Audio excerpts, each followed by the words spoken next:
तो चलिए आइए अब हम लोग देखते हैं some dos and don'ts when applying for a job. जब आप नौकरी के लिए अप्लाई कर रहे हैं तो क्या आपको क्या क्या करना चाहिए और क्या क्या नहीं करना चाहिए।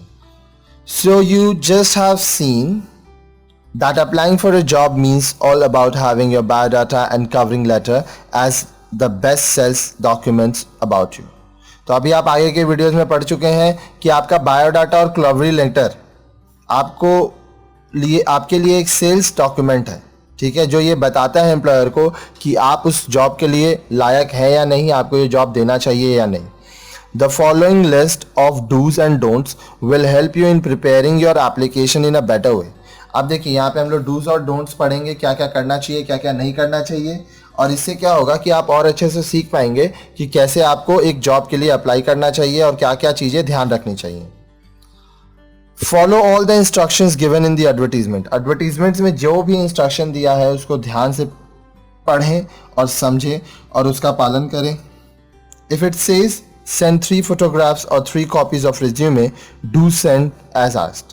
अगर वहाँ पे लिखा है कि 3 फोटो भेजिए या 3 कॉपी भेजिए आपके बायोडाटा, रिज्यूमे या करिकुलम विटे आप कह सकते हैं उसका, तो आप भेजें।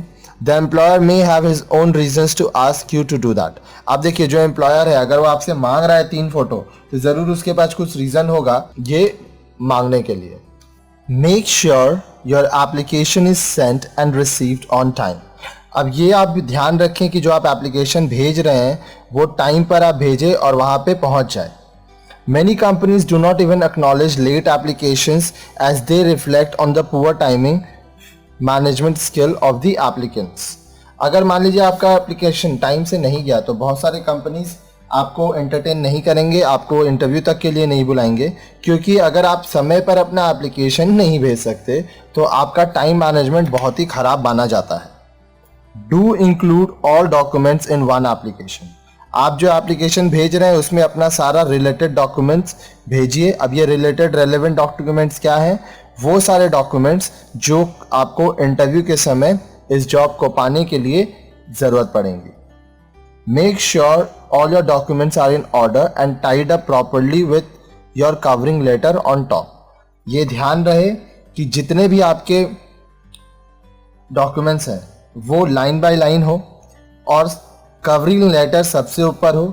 कवरिंग लेटर के बाद उसको आप लाइन से सजा के स्टेपलर लगा के भेजें।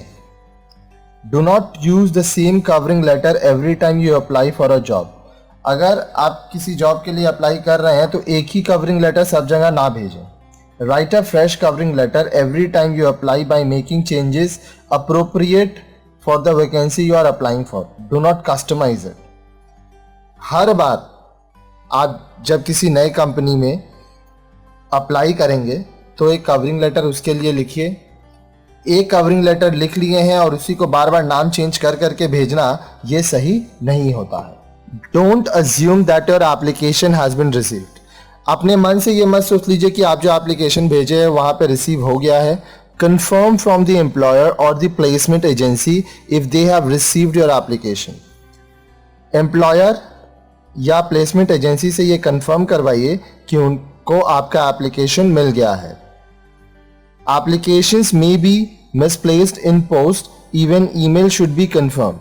अब देखिए जो एप्लीकेशन होता है वो या तो आप ईमेल किए हैं या तो आप पोस्ट किए हैं, तो पोस्ट में भी मिसप्लेस हो सकता है और कभी कभी ईमेल में भी प्रॉब्लम होता है, जंक मेल हो जाता है, स्पैम हो जाता है, कभी कभी मेल ड्रॉप हो जाता है। इसीलिए अगर आप ईमेल भी किए हैं तो भी आप एक बार कंफर्मेशन ज़रूर लें।